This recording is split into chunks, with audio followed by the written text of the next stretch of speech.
बहुत साल पहले ईरान में एक व्यापारी रहता था। हम उन्हें सौदागर कह के बुलाएंगे। इस ईरानी सौदागर को कुछ हिंदुस्तानी व्यापारियों ने एक बहुत ही मनमोहक तोता तोहफे में दिए थे। सौदागर इस तोते को एक पिंजरे में रखता था। दिन भर की थकान के बाद अपने तोते को घंटों भर देखता और उसके मीठी गीत सुनता रहता। समय बीता और हर साल की तरह इस साल भी काम के सिलसिले में सौदागर हिंदुस्तान जाने का समय आ गया। और हर साल की तरह इस साल भी उसने अपने यहाँ काम करने वाले लोगों से पूछा कि हिंदुस्तान से वो उनके लिए तोहफे में क्या ले आए। सब ने अपने लिए उनके मनपसंद तोहफे की मांग की और हाँ, उसके तोते ने भी की। उसने उदास होकर सौदागर से कहा, मालिक, मुझे मेरे वतन से ज्यादा कुछ नहीं चाहिए, लेकिन अगर आपको वहाँ मेरे जैसे तोते का कोई समूह दिखे तो क्या आप उन तक मेरा सलाम पहुंचा देंगे? क्या आप उसे कह देंगे कि मैं यहाँ ईरान में एक पिंजरे में कैद हूँ और मुझे उनकी बहुत याद आती है। उनसे पूछिएगा कि ये कैसे नाइंसाफी है कि वो सब वहाँ आजाद आसमान में उड़ सकते हैं और उनका ही एक भाई यहाँ कैद की घुटन में धीरे धीरे मर रहा है। मैं आपसे बस इतना ही गुजारिश करता हूँ, आप उनसे पूछिएगा कि मैं अपनी इस बदकिस्मत को किस तरह स्वीकार करूं। सौदागर ने उस तोते की बात पर ज्यादा ध्यान नहीं दिए, लेकिन वो उस तोते से वादा किया कि अगर उसे हिंदुस्तान में उस तोते का कोई समूह नजर आया तो उन तक उसकी बात जरूर पहुंचा देगा। हिंदुस्तान जाते ही सौदागर अपने काम में व्यस्त हो गया, लेकिन वो अपने दिए हुए वादों को नहीं भूला। उसने सबके लिए तोहफे ली। वे अपने तोते से किए हुए वादे को भी नहीं भूला था। एक दिन जब वो एक शहर से दूसरे शहर तक जा रहा था तो जंगल के एक पेड़ पर उसे तोतों का एक समूह दिखाई दिया।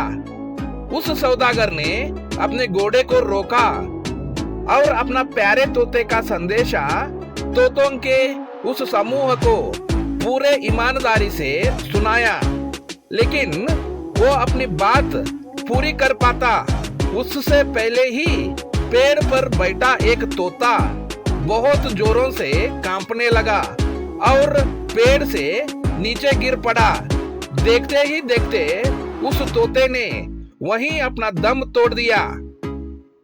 सौदागर उस तोते को बचाने के लिए उसकी तरफ तेज से भागा, लेकिन उसने देखा वो तोता तो मर चुका था। ये देखकर सौदागर बहुत परेशान हो गया। वो अपने आप को दोषी मानने लगा कि उसी की वजह से तोते की मृत्यु हो गई। जाने उसके किस बात से वो तोता इतना कांपने लगा था। उसे रह रहकर एक ख्याल आने लगा कि कहीं ये तोता उसकी तोते का कोई करीब रिश्ता तो नहीं था जो अपनी भाई की व्यथा के दुख से मर गया हो। उसे पछतावा होने लगा। उसे अपने तोते का संदेशा इस तरह नहीं सुनाना चाहिए था, पर अब कर भी क्या सकता था। जो होना था वो हो गया था। उदासी भरे मन से वो अपने काम के लिए आगे की ओर चल दिया। जब वो ईरान लौटा तो उसने सबको उनके तोहफे दिए, लेकिन वो तोते से कुछ नहीं कहा। उसका तोता जो बेसब्री से अपनी भाइयों का संदेशा का इंतजार कर रहा था, आखिर बोल पड़ा, मेरा तोहफा कहाँ है? बताइए, मेरे हिंदुस्तानी भाइयों ने मेरे लिए क्या संदेशा भेजा है, क्या कहा उन्होंने, मैं इस बारे में बात नहीं करना चाहता। सौदागर ने कुछ परेशान होकर कहा। मालिक, क्या बात है, आप इतने परेशान और उदास क्यों हैं? तोते ने सौदागर से पूछा। मैंने तुम्हारा संदेशा तोतों के एक समूह को सुनाया, सौदागर ने उत्तर दिया। लेकिन मैं बात पूरी कर पाता उसके पहले ही उनमें से एक तोता जोरों से कांपने लगा और पेड़ से नीचे गिर गया और उस तोते ने वहीं अपना दम तोड़ दिया। मैं अपने आप को कभी माफ नहीं कर पाऊंगा। मेरे ही वजह से उस तोते की जान चली गई। लेकिन अब क्या फायदा, तीर एक बार निकल जाए वो लौट कर नहीं आ सकता।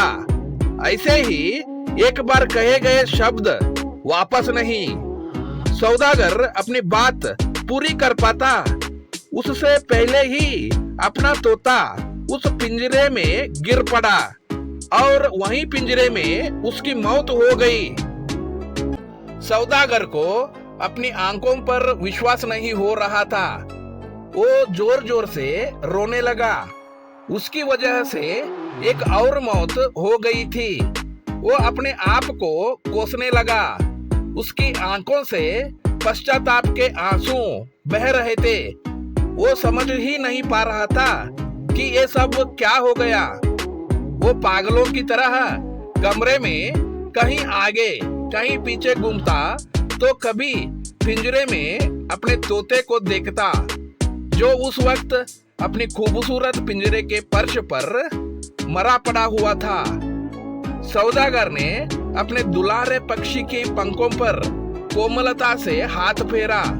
उसके तोते के गाए हुए सारे गीत उसके कानों पर गूंज रहे थे। वो गीत उसे हर बार सुनकर अपना मन प्रसन्न हो जाता था। कुछ देर बाद सौदागर ने हिचकिचाते पिंजरे का दरवाजा खोला और ध्यान से तोते को उठाकर बाहर निकाला और उसे अपने घर के पिछले हिस्से वाले बगीचे में ले गया और जमीन पर रखकर जैसे ही उस तोते को दफनाने के लिए कब्र खोदने लगा, तोते झट से उठकर नजदीक के पेड़ के डाल पर जा उड़ा और अपने मालिक को देखता रहा। सौदागर विस्मय में पड़ गया था। वो खुशी से झूम उठा। मेरे प्यारे तोते, तुम बिल्कुल ठीक हो, लेकिन मुझे एक बात बताओ, मैंने ऐसा क्या कहा जो तुम्हें अपने हिंदुस्तानी भाई का नकल ही करना पड़े? अब तो तुम आजाद हो। अब तो मुझे बता दो, ये क्या राज है? मालिक, उस तोते से मेरा कोई रिश्ता नहीं था, लेकिन उसने बहुत सहजता से मुझ तक अपना संदेशा पहुंचा दिया। उसने मुझे आजाद होने का तरीका बता दिया। तोते ने अपना ड्रामा कबूल करते हुए कहा।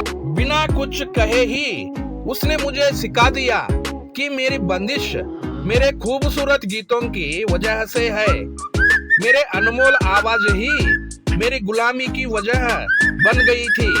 मेरी हिंदुस्तानी भाई ने मुझे सिखाया कि मुझे आजादी मर कर ही मिलेगी, यानी अपने इस गाने की प्रतिभा को त्याग कर ही मिलेगी। मेरी वो प्रतिभा जो मेरे लिए बहुत कीमती थी, जिसे मैं कभी भी छोड़ना नहीं चाहता था। ये कहकर तोता ने अपने मालिक को एक आखिरी सलाम किया और आजाद आसमान में उड़ चला। दोस्तों, हमारे साथ भी लाइफ में कहीं बार ऐसा ही होता है ना, हम लेट्स गो ही करना नहीं चाहते। Come on, let's start your begin.